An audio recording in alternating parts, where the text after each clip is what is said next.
This is Past Daly's 1,000-Yard Stare. I'm Gordon Skeen. I'm the guy that runs this thing, and we're getting caught up, actually, in the past few weeks. Unfortunately, we've been a little sidetracked with things, so we haven't really had a chance to put stuff up, and let me try and get caught up right now.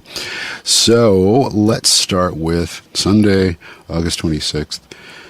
We did our usual jazz thing, which was the Johnny Griffin Quintet live in Bremen, Germany.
Before that, we ran a documentary that was produced by KPFK for the Pacifica Foundation, narrated by the late William Malik, and it was called Chicago 1968, A Day in the Park.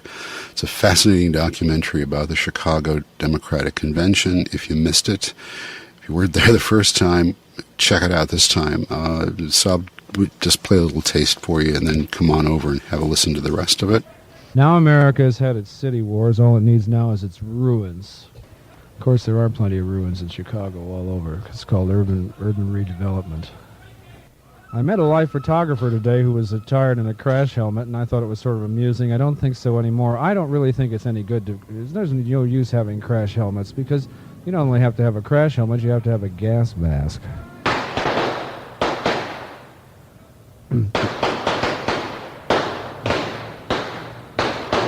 In order properly to report the news. They're turning on the fire hydrants in Old Town as a kind of a protest and a way of clearing the air, and some of the people who are in the park are yelling and screaming to small crowds about the injustices that have been visited upon them. I'd like to see everybody have what they're asking for. Don't you think in a way they're getting it? I hope so.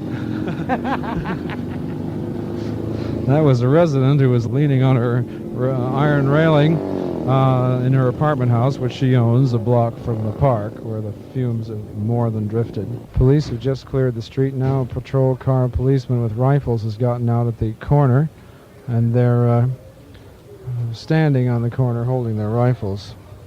News reporter is standing there, seemingly invisible. Myself, I don't feel so invisible. I'm standing across the street. Some people are being loaded into the paddy wagons. One doesn't precisely know why. What happened? They throw some gal in a wagon. Isn't that great? I live here. What for? Was she Just standing in a corner. Isn't that beautiful? How the hell can they do that? If you were a prostitute, she'd be gone downtown. Yeah, where the delegates are. Dick Daley's going to give this town a worse name than Al Capone ever did. The police are simply loading people into the paddy wagon when they are on the streets and don't get off the street. Look at this. Look at this. Holy mackerel. Look at that. 5 police cars. Holy crap. Look at that. That's a bigger fleet than we had in the Europe. Oh. Look, it's a whole line of police cars. Aren't they a bunch of? Behind us. Come on up the steps. Okay. The streets are being cleared. The police are telling us to get off the streets. We're standing on a kind person's front porch watching it happen. Oh, yeah, yesterday. Yesterday was the 25th of August, and that was the day that Paris was liberated in 1944. Samedi 26 août 1944, 15 heures toujours aux Champs-Élysées. Hier après-midi, les derniers points d'appui allemands dans Paris, les Tuileries, le ministère de la Marine, l'école militaire, le Majestic, le Luxembourg sont tombés. À 17h45, le général von Scholitz, commandant la garnison nazie, a capitulé. La bataille de Paris tire à sa fin. La ville est aux mains des troupes de Leclerc et des Américains. Le gouvernement provisoire siège à l'hôtel de ville. Le général de Gaulle, qui est arrivé cette nuit, est en train de descendre en ce moment vers nous, venant de l'Arc de Triomphe. Il est presque sous nos fenêtres et on voit sa grande silhouette déjà légendaire qui se détache au milieu de son escorte. Il salue, on se voit les deux mains. Il est à côté de civils, ce sont les membres du Conseil de la Résistance qui l'accompagnent en civil. Alors la foule est joyeuse, elle est excitée parce que c'est une foule qui a vécu sur les nerfs pendant une semaine, qui a vu la bataille. Oh, c'est un enthousiasme fou, on s'embrasse, on applaudit, on crie. Tenez, voilà Leclerc. Leclerc là-bas, le plus petit, en kaki. Entouré de son état-major. Il a l'air très ému, hein. L'avenue est entièrement pavoisée, on a l'impression de marcher dans un drapeau déployé. Elle est pavoisée aux couleurs des Alliés et jamais l'expression noire de monde n'a été aussi fausse. Les femmes ont des cocards tricolores dans tous les cheveux, des petits drapeaux tricolores à la main. Et elles sont en couleur claire, bleu, blanc, rouge avec leurs blouses, leurs jupes, leurs robes. C'est gai, c'est extrêmement pimpant, c'est ensoleillé. Il y a des gens jusque sur les toits. Au milieu des pompiers, là-haut, bien sûr, le service d'ordre. On voit briller leurs casques et ils sont au milieu de gens en kaki. Les agents ont repris leurs uniformes. Ils sont en tenue maintenant. Ils portent un brassard tricolore. Au-dessus de la foule des avions alliés qui rasent les tons, ils prennent très bien leurs pilotes. Oui, regardez, on les voit. On les voit assis. On les voit, ils nous font signe. Je sais pas, mon vieux, mais ils nous font signe sur des biplaces, là. Tout le monde les salue de la main et ils répondent. Pendant ce temps-là, le défilé continue, mêlé aux troupes régulières, les FFI, à pied et en voiture. Avec leurs armes très sommaires, leur armement pris aux Allemands. Oui, ils sont en civil. Les FTP, là, les Français en partisans, toutes les classes de la société sont réunies. On voit des ouvriers, des employés, des et la police, les agents de police sont en train de défiler en tenue. Ils sont extrêmement applaudis. Les brancardiers. Des brancardiers, oui. Des brancardiers à bicyclette, même précédés par un abbé. Et tirent leurs remorques. Ils sont très applaudis parce qu'ils ont été magnifiques, nous l'avons souvent signalé. Voici la voiture des cheminots, la voiture de la SNCF qui sont aussi très applaudis. Oui, qui est très applaudis. Et les Espagnols, là, les soldats de la République espagnole, avec une grande banderole qui tient toute l'avenue sur laquelle il y a écrit Vive la France. Maintenant, tout le monde a repris la place, l'avenue des Champs-Élysées est envahie, il y a une meute de cyclistes derrière, qui chacun crie sa joie. On est content, ça fait 4 ans. Attention, tire. Mesdames, mes chers auditeurs, la foule s'est couchée instantanément au milieu des Champs-Élysées. Les effectifs sont réfugiés derrière leurs voitures. Les passants, la foule s'est abritée derrière les voitures, derrière les arbres et dans les porches des maisons. Les coups de feu viennent des immeubles. Ce sont des cheveux, comme on dit, sont des francs-tireurs qui tirent des maisons. La guerre des toits va durer encore quelques heures. La bataille de Paris est terminée. Et Pascal Copeau tire pour nous la grande leçon qui s'en dégage. And then on August 24th, 1939, again, we're getting reports. This is the BBC Home Service. The American ambassador in London has issued a notice requesting all Americans, particularly those who have no urgent reason for remaining in England, to return to the United States at once. Similar advice has been given to Americans in France. In Berlin, the British Consulate General has been instructed to warn all British residents in Germany to leave immediately. A similar warning had already been given to French citizens in Germany. There are between 300 and 400 British people in Berlin, and it is reported that most of them are packing and making arrangements to leave tonight. The British and French military missions in Moscow are expected to leave Russia within the next 24 hours. The French mission applied for extra visas yesterday, and the British mission is expected to go to Finland either today or tomorrow. The non-aggression pact between Germany and Soviet Russia was signed in the early hours of this morning by Herr von Ribbentrop and Monsieur Molotov. It consists of 7 clauses, which are as follows. The two countries undertake to refrain from any act of force and any aggressive act against each other, either individually or in conjunction with other powers. If one of the parties is the object of warlike action on the part of a third power, the other party will not give any support to the third power. The German and Russian governments will maintain contact and consult each other about questions affecting their common interests. Neither Germany nor Russia will join any group of powers which is aimed directly or indirectly against the other. Any disputes between the two parties will be solved peacefully through a friendly exchange of views. Prior to that is August 23rd, again about the Korean War, the ongoing negotiations, attempted truce talks. This is from the CBS Radio, Edward R. Murrow, substituted by Don Hollenbeck, also in that newscast, talking about the ongoing Iranian oil dispute with Britain. So that should be fun to listen to. Good evening. The status of the Korean truce negotiations is one of utter confusion. The communists have called the talks off, advancing the ludicrous accusation that an Allied plane tried to murder members of their delegation in the neutral zone at Kaesong. But at the same time, the communists suggest they are ready to resume the talks if their conditions are met. Allied Commander Ridgway has dismissed the communist accusations as a frame-up and a fake on the basis of his officers' investigations. His headquarters says the bombing incident was planned in advance because the communist negotiators were losing out in their demands and were also losing face in Asia. President Truman put it pretty well at his news conference this afternoon in these words, which we recorded. We do not know the purpose of this new communist masquerade at Kaesong. The communist liaison officer last night made certain statements about calling off further meetings in the armistice negotiations, but it is not clear whether he was referring to the meetings planned for today, to the meetings for the next several days, or whether it is the communist intention to back out of the armistice negotiations altogether. Until this is clarified, we cannot appraise the events of last night, except that they obviously were not calculated to move the negotiations forward toward an armistice.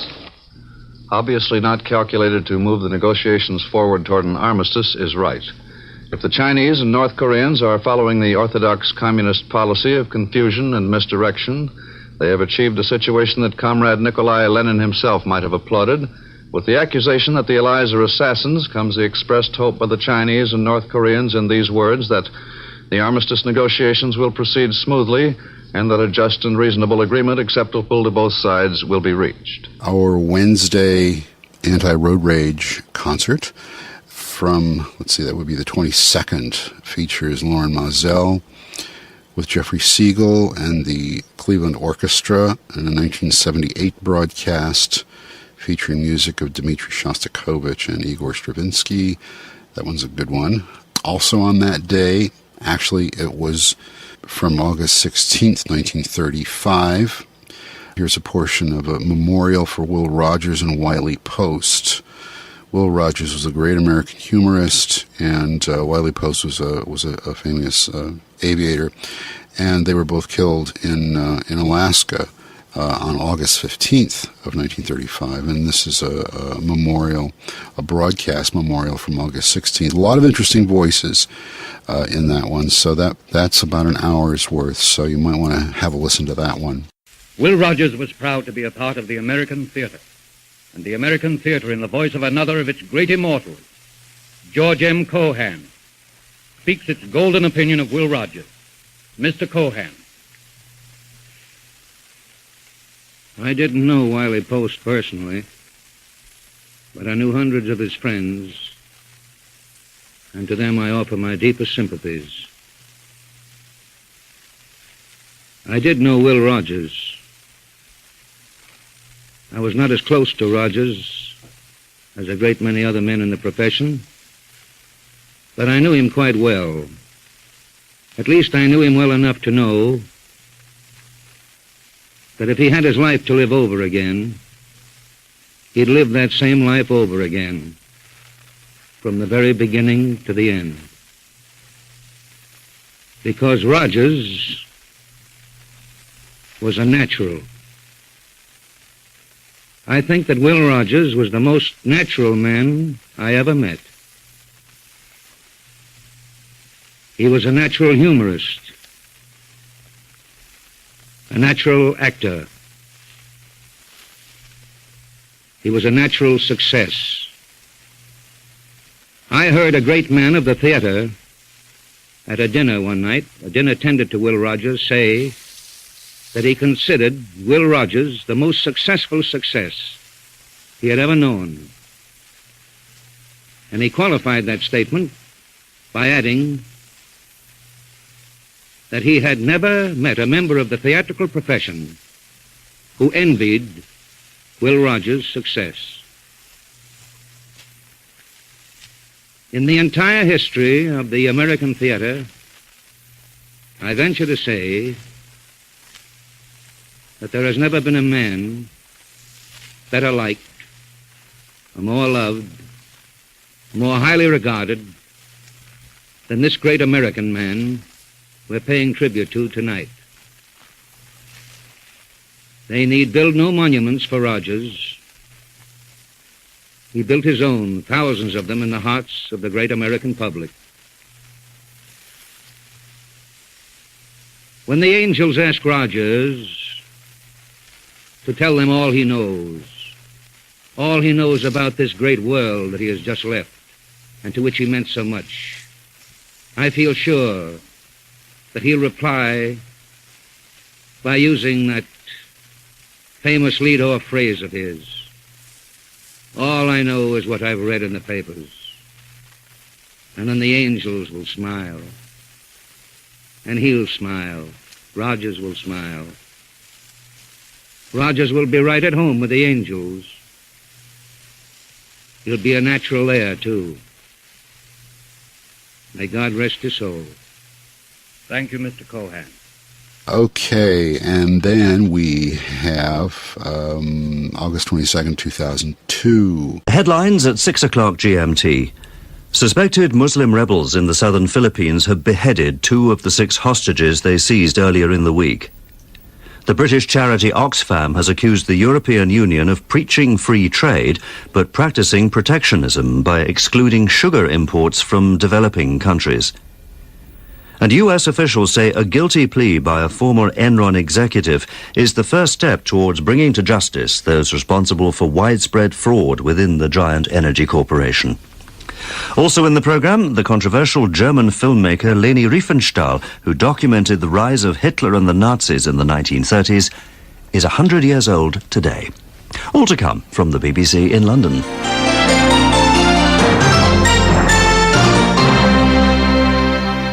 The day before that, on the 21st, I ran a little piece of the Republican convention from August 18th, 1976. Speaking right now, the last speech seconding Ronald Reagan is Dr. Gloria Toot of New York. She was the former Assistant Secretary for Equal Opportunity in the Housing Development Administration. A significant one, for we have the responsibility to nominate a candidate who not only represents the ideology of our party, but who has the ability to effectively use every communication, every tool to convey that ideology and be elected in November.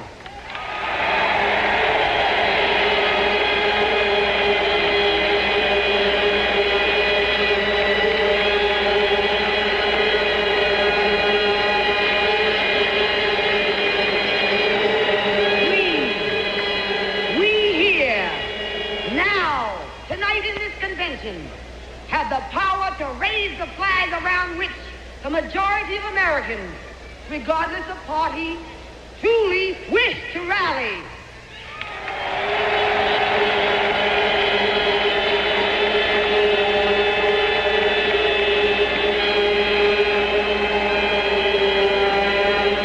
We have the man unique in his freedom from political bosses and congressional cronies.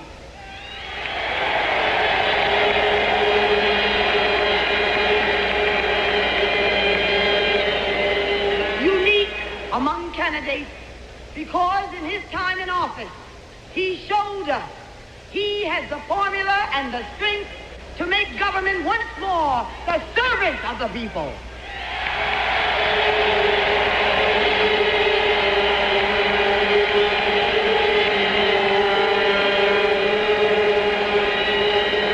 Ronald Reagan represents an opportunity to match public mood and private man.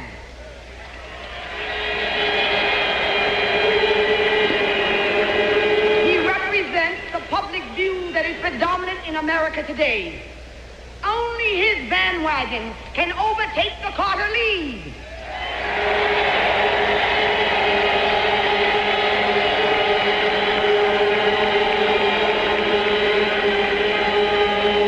Ronald Reagan must wear our banner.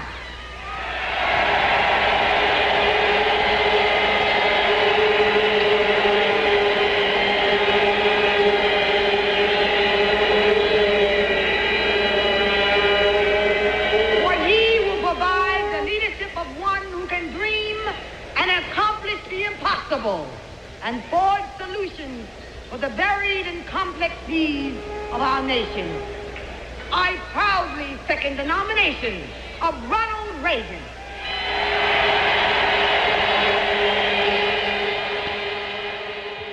That's what was happening 42 years ago.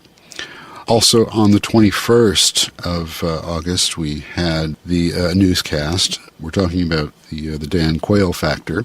This was when George Bush selected Dan Quayle as his running mate in the 1988 GOP convention, and this news concentrates a lot on that. CBS News, I'm Bill Vitka. Republican vice presidential candidate Dan Quayle is off the campaign trail for a few days. He's in Washington for intense grooming on national campaigning. Quayle said little about his military record today, but George Bush said he was not hesitant about his selection of Quayle. In him, we have a man that is 41 years old that did serve in the National Guard with pride and with honor. Bush appeared to be outspoken in defense of Quayle. On his way to Chicago, Bush said his running mate had been thrown into a hornet's nest. He said the debate over the National Guard was unfair because of the extremely troubled times of the Vietnam era. Bush also said he's got to take the heat when it comes to Quayle. Bush went to the Windy City where tomorrow he will address the veterans of foreign wars. While Bush is in Chicago, he may hope the controversy surrounding Quayle's military record will stay in Washington like Quayle. Michael Dukakis and his running mate Lloyd Benson had no public schedules today. For a second day, the ceasefire between Iraq and Iran was still holding. There were even signs of normalcy. One UN true supervisor brought back one of the first eyewitness accounts of the two countries turning from war to a ceasefire. Not a lot of people are carrying weapons. Everybody's moving around freely, walking up on ridges, which you wouldn't do in a time of war or hostility. Are there white flags? Yes, there are white flags on the positions as such. Any hostilities, signs of hostility? Not at all. On the 20th of 1990, we had, using the H word, hostages.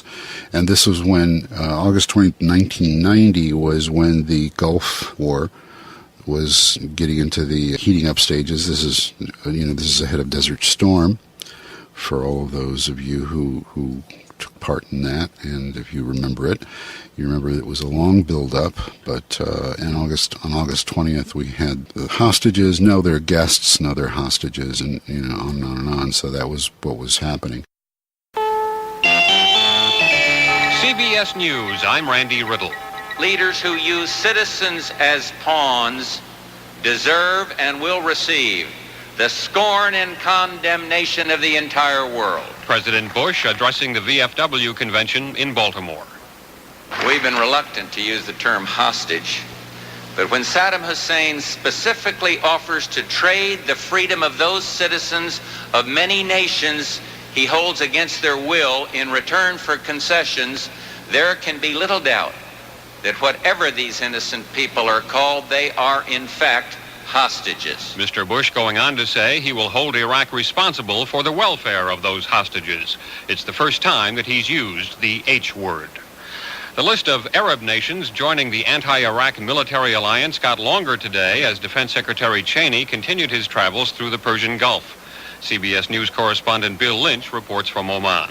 Secretary Cheney's Gulf Whistle Stop tour has helped forge strong new defense bonds with these moderate Arab states, which before Saddam Hussein went on the march were leery of such ties. Sources say Cheney has now endorsed selling the Saudis more sophisticated F-15 fighters.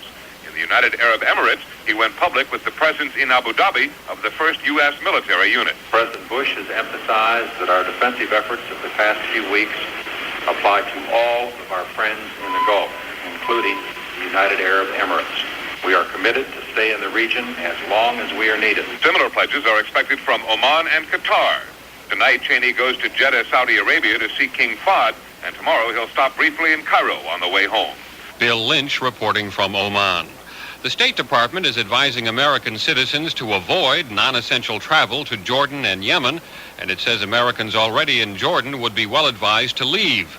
The governments of Jordan and Yemen have both been critical of the U.S. military buildup in the region. Iraqi radio is warning that Iraqis who let foreign citizens hide in their homes run the risk of the severest punishment. Iraq has put a new twist on its demand that foreign embassies in Kuwait close down by Friday. It now says the diplomats who ignore the order will no longer be treated as diplomats. The news for August 20th, 1990, and the crisis in the Persian Gulf.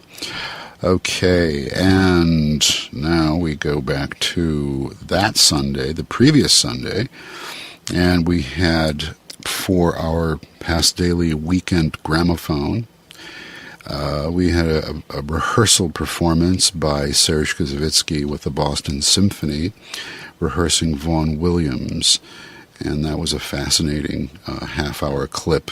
Kind of frustrating half-hour, but that's what the deal was. NBC ran this series in the late 1940s, early 1950s, featuring the Boston Symphony in their rehearsal. And it was a half-hour snippet, just wherever it was. I mean, they recorded it as it was happening, so if there was nothing happening in that half hour, boy, was it boring. But usually there was always something going on, and in this particular case, it was an excellent rehearsal. And so give a listen to that one. Dr. Koussevitzky is rehearsing with the Boston Symphony Orchestra the Sixth Symphony of Vaughan Williams, the oldest and greatest of living English composers. I urge you to listen to this unique score and Dr. Koussevitzky's work upon it with particularly receptive ears. Vaughan Williams was 72 when he began to compose it in 1944, while England was in the throes of the war. Undoubtedly, the work was born of that catastrophe and its imprint upon the spirit of a creative artist. It is profoundly contemporaneous, but it is of the inner and not the outer world. This one is of an introspective and highly emotional character and a reflex in terms of great music of this our troubled time. The symphony, without a break between its movements, traverses an unbroken succession of thoughts and moods. The first part is the most tumultuous and dramatic in its contents. It has strife and it has vision in it, with the theme of the strings which sweeps upward over an accompaniment of the harps. The slow movement, with calls of horns and trumpets on a repeated note, reminds me of Beethoven's Fifth Symphony and its motto theme, "Thus fate knocks at the door." A scherzo of Beethovenish energy leads in turn into a finale which is one of the most mystical and intimate expressions in any symphony. I mention this particular passage, whether we get to it or not, since it is emblematic of the spiritual progress of the whole work. It is the composer alone with his soul. It is the approach, on the part of the shyest and most reticent man I ever met, to the peace that passes human understanding. Such is the significance of Vaughan Williams' Sixth Symphony, born of tragedy, experience, and wisdom, now in rehearsal by Dr. Koussevitzky and the Boston Symphony Orchestra.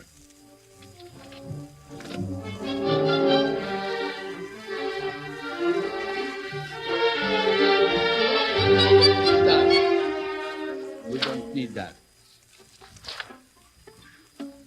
2 bars before 8. 2 bars before 8, please. Earlier that day, we ran a little piece from New York radio. Actually, it's Alan Freed taste of New York radio. Have a quick listen to that. Well, if you say so, yeah. Yep. Oh, mama, Roger, Wacko. please let me go.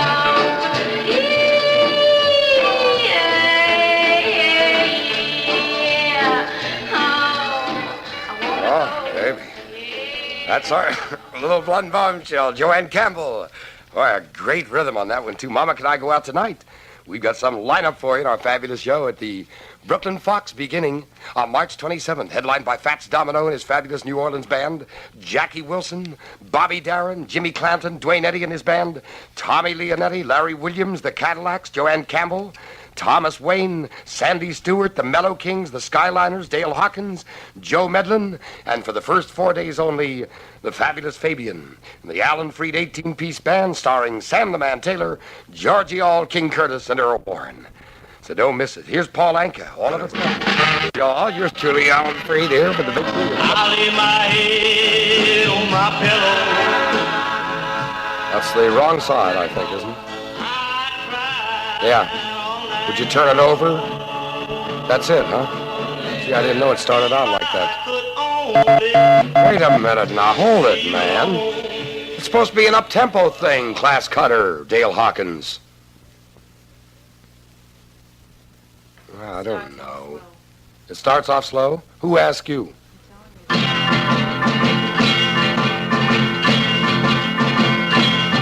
that isn't it either. I don't know what's going on here. I don't remember the start of the record. I thought it was a real up-tempo thing. That's good, yeah, that's good. Wait a minute! Hold it! We already opened the show now. Man, Marty, would you mind, Oh, you got the wrong record, huh? Boyd. It's a dog. That's my baby. That's the record I wanted, right there. In a loony episode, I wonder why. Something's happened here. I don't know. Are we feeding another show from another network or what here? Try this again, will you, and see if it picks up tempo anywhere. There's been some lonely nights. Well, baby, now since you've been gone, I lay my head on my pillow.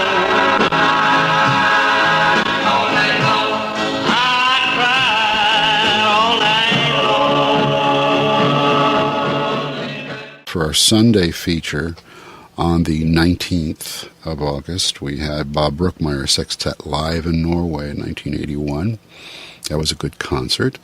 And also, catching up, we were a little sidetracked on Saturday, and so I had to throw this in on Sunday. A concert by Arthur Lee and Love, live in Norway in 2004. That's a good one. You should check that one out. And prior to that, the day before, we had another documentary, this one also from Pacifica, and it was called Bloody Thursday. Well, the sound in the background that you hear is the sound of brick chipping and the sound of drumming that's going on in People's Park this afternoon. A fine Sunday afternoon. There are probably, I'd guess a good 1,000 people out here. As most of you probably know, People's Park is resting on land that belongs to the University of California. There's some dispute about what's going to happen in this situation, but in any case, the situation as it now exists is that many people have joined in a cooperative effort to turn this area between Dwight Way and Haste into a park. There are people working away like mad on digging fish ponds, people ponds, and bricks being chipped. Just work going on all around us here in the sunshine, and I understand that there's so much work and so much desire to do the work that if anyone rests for very long on a shovel, then he has it taken away from him in very short order. It's clear that a great deal of work has been put in here. I was talking, here the other day to some people, and there were some business suits standing across the street, 3 of them, and I was told that these were deans and I should go ask them how they felt about the park. It turned out they weren't deans, but they were business-suited individuals who made it very clear that they really were impressed by the work that has been done here, by the enthusiasm that's been shown, and by the fact that it's indeed a very constructive situation. However, the last thing they said was it's on university property, and isn't that too bad? Policeman just shot somebody with a shotgun. They've got shotguns now, and they're using them on people. Somebody was just shot with birdshot. He's running down the street, and Jesus Christ. All right, they're using guns now. They've all got shotguns now, so they're using scatterguns against the crowd. The policeman had a fellow running away from him, and he shot him as he was running away from him. Happened at the corner of Dana and Dwight. Fellow's now limping down Dwight. People's Park, Berkeley, May 1969. The park was planted in the spring of last year by residents of the South Campus area, and it was located on land belonging to the University of California. The lot was once the site of some rather charming old houses, but the university bought the land and tore the houses down, one of many occasions on which the university contributed to the housing shortage in Berkeley. Berkeley has also had a shortage of parks, and had no parks at all in the South Campus area. Parts of the campus itself are like parks, but non-students don't have legal rights to use the campus unless they happen to be faculty or staff of the university. As the political situation has become more and more tense, university officials have become more and more concerned that non-students not be allowed on the campus. It isn't much of a park. The particular land which became a park is 4 blocks south of the campus, bounded by Haste and Bowditch Streets, by Dwight Way, and by shops fronting on Telegraph Avenue. The university administration had said that the land would be used for student housing, although there were already vacancies in existing dormitories, and in other policy statements that the land would be made into a playing field. But the university didn't have funds to develop the land, so for a long time the lot was, de facto, an unpaved parking lot, barren and rutted, dusty in dry weather, and muddy during the rainy season, spilling mud over onto the sidewalks. In planting a park there, people cleaned up the sidewalks and the lot. They put in sod, planted flowers and trees, built pathways of weathered brick, put up a bulletin board for community notices, cared for each other's children, and called what they had built People's Park. Saga of People's Park in Berkeley in 1969, going back to August 17th. It was hurricane season on August 17th, 2001. August 16th, of course, will be in a lot of people's minds as being the day in 1977 where they all heard that the king was dead. Elvis Presley died. CBS News.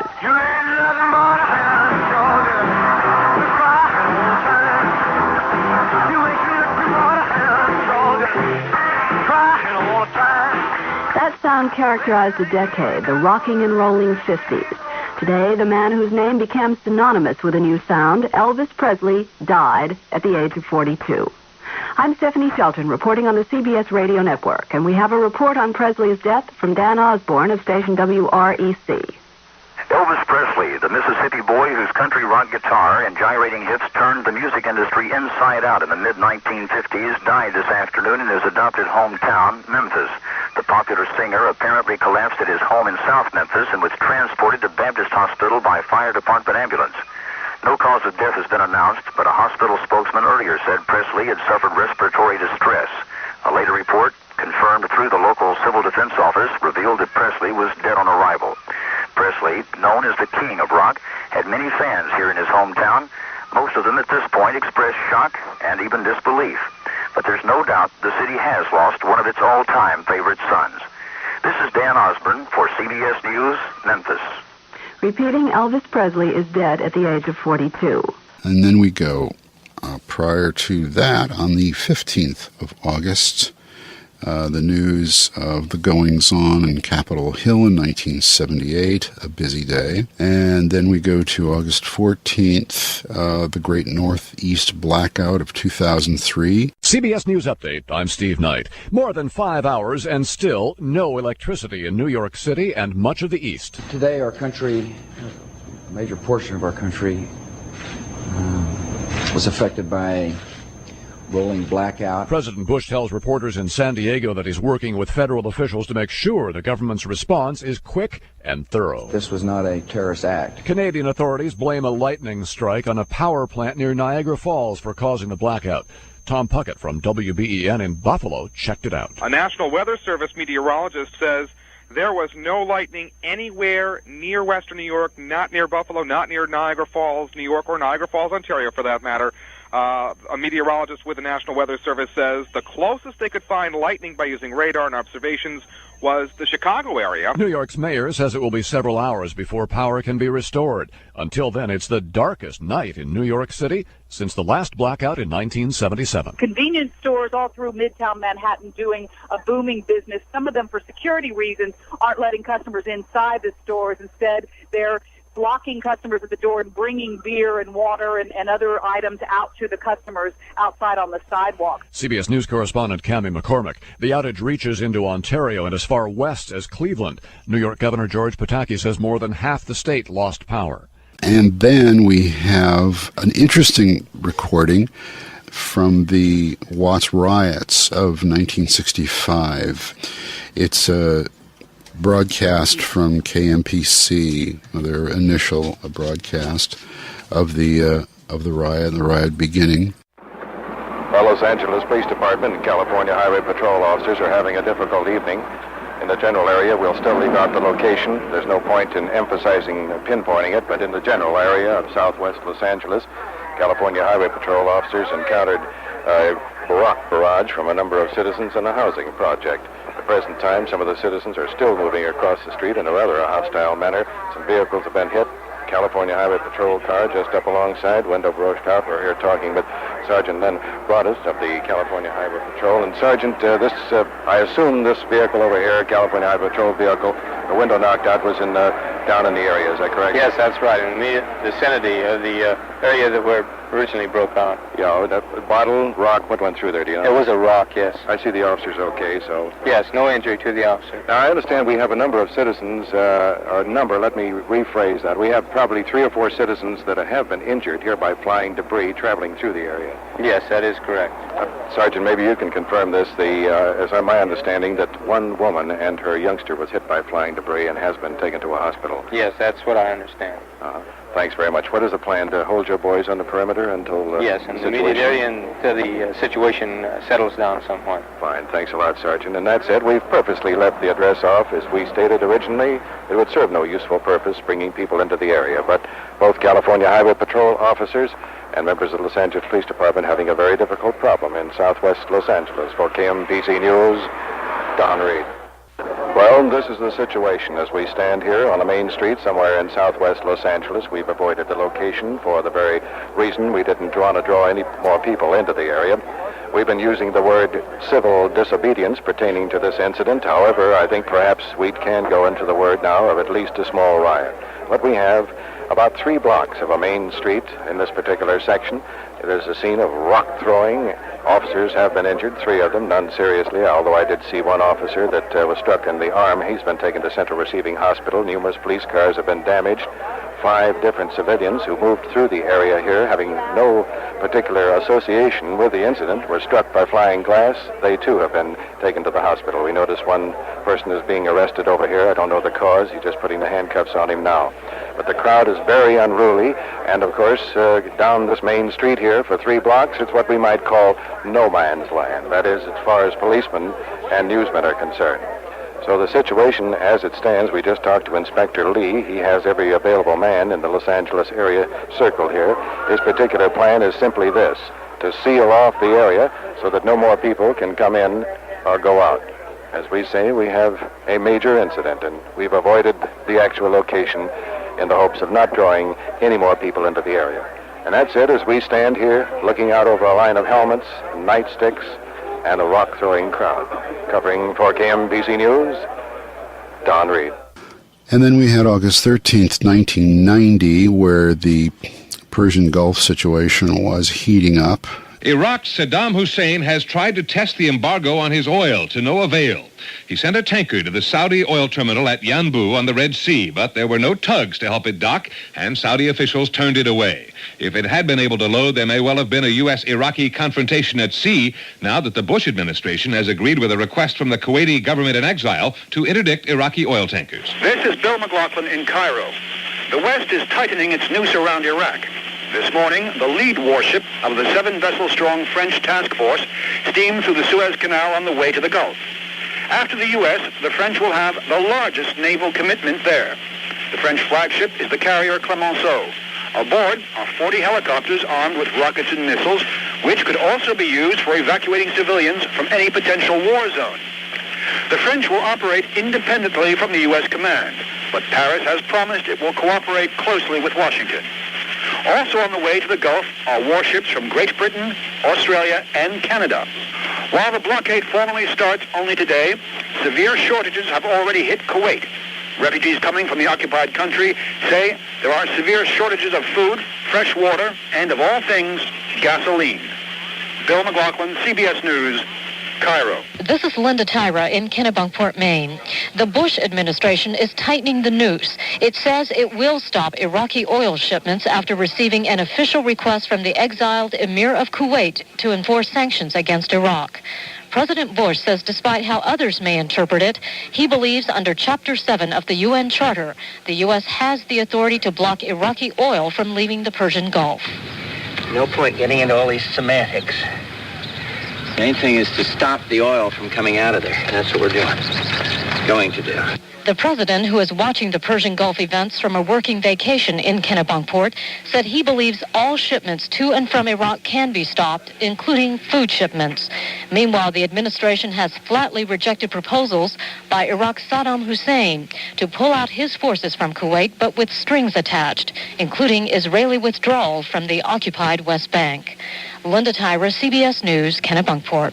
And then we had the documentary in 1969 regarding the great Paul McCartney is Dead hoax, which really flooded the airwaves for a while. This one, it's a documentary that was called Turn Me On, Dead Man. The great Paul McCartney is Dead hoax from 1969. Hosted by F. Lee Bailey and a bunch of people, and it's interesting. It's an interesting piece of pop history, certainly pop myth. There is no judge in this case because you are the judge. So hop into the chair, listen to the evidence, and decide whether Paul McCartney is dead, and if he is not dead, whether somebody is trying to persuade us that he is, and if so, for what reason? Mr. Gibbs, as a result of the suggestion of your listener that Paul McCartney was dead, what, if anything, did you do? Well, the youngster said, would you play one cut for me on the air forward? And he said, take the album Revolution, and what we call the White Album, play a cut called Revolution Number 9, and play it forward. And as you do so, the guy comes on and says, number 9, number 9, number 9. He repeats it. And at that point, the kid said, now, play that backwards. And I played it backwards. And, man, I freaked. I went crazy because of the fact it says, Turn Me On, Dead Man. Well, I just flipped out. Is that the album? Yes, sir. I want you to listen now and tell us whether or not this is what you heard when you reversed the recording.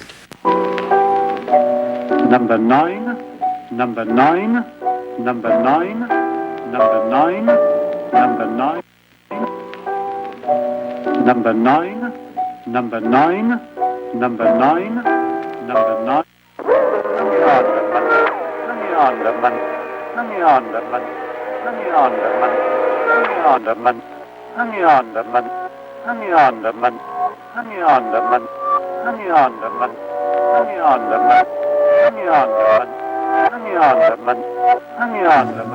That's it. Very well. Local radio from New York, August 10th, 1945. It's a 2-hour snippet of that day. And August 10th was significant in the sense that people were hearing the rumors that Japan had surrendered and that World War II was officially over, but that wasn't going to happen for another 4 days. And so this one is just basically a 2-hour slice of life and what was happening. So that also goes under the heading of You're a Teenager. It's August 10th, 1945. You live in New York. And it's also smack in the middle of summer, so it's a blazing hot day, and you're waiting patiently by the radio. There is an alternative. We could exile Hirohito. Meanwhile, the White House has announced that we are still at war with Japan. That means factually as well as theoretically. Even as our GIs, Navy men, and Marines receive the news on Guam, on Okinawa, and aboard their various and numerous warcraft, More than 1,200 carrier planes smashed again at the Jap home islands, the second 1,000-plane carrier assault on the enemy in as many days. At the same time, the Russians continued their smashing land offensive against Manchuria and invaded Jap-held territory at two new points, Korea and the lower half of Sakhalin Island. Fighting will continue even after official cognizance is given to the Japanese surrender offer. The suddenness of the Jap appeal for peace, even though expected and coming in the wake of the many rumors which yesterday swept through the nation's capital, entails complicated procedure, and it may take some time before necessary arrangements are made, before the steps are completed which will call for a cessation of hostilities.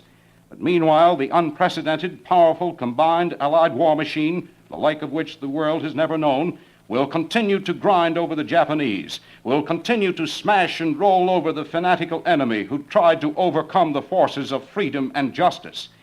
So it has come to pass that the Japanese finally have seen the stupidity of combating those forces, forces backed by the new atomic bomb, which has reduced Hiroshima to nothingness, which has hit Nagasaki so hard that smoke and dust clouds still roll up from what once was one of Japan's greatest cities. The pressure of recent developments was too much for the enemy. The new atomic bomb, Russia's entrance into the war, and the ensuing Soviet victories and invasions of Korea and Sakhalin southern reaches, the increasing power of Admiral Halsey's new carrier attacks, the increasing fury of our B-29s, the Japs want to call it quits. They can no longer take it. But more than that, they saw at last the utter ruin, devastation, and destruction which would have fallen on their sacred soil unless they yielded. Ladies and gentlemen, John Scott. Is there a man in your family whose hair looks so dry, wild, and untidy during these hot and humid summer months? Then buy him a bottle of Kreml hair tonic. Just see if he doesn't thank you again and again. Kreml is one hair dressing you can buy that keeps dry, unruly summer hair neatly in place all day long, without the hair looking plastered down or greasy. Kreml also promptly relieves dandruff flakes and leaves the scalp feeling so clean and so refreshed. Any drug counter sells Kreml, Kreml, Kreml hair tonic. Every day, Monday through Friday at this same time, Kreml shampoo and Kreml hair tonic bring you the up-to-the-minute news of the world by William Lang. And be sure to listen to Kreml's presentation of Gabriel Heater tonight at 9 o'clock Eastern Wartime over these same stations. William Lang spoke to you from New York. This is the Mutual Broadcasting System. A transcription. Get tasty bread or tasty toast.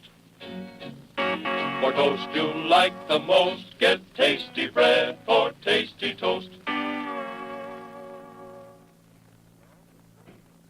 It is now 12:15 noon, Eastern Wartime. WOR, New York. It's music at midday.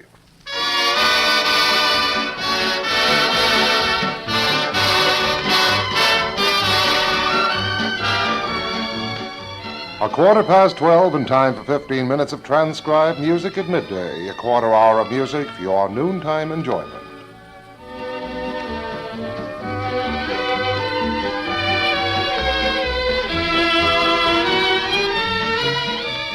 And now here's tune number 1 today by Dave Rose, My Dog Has Fleas.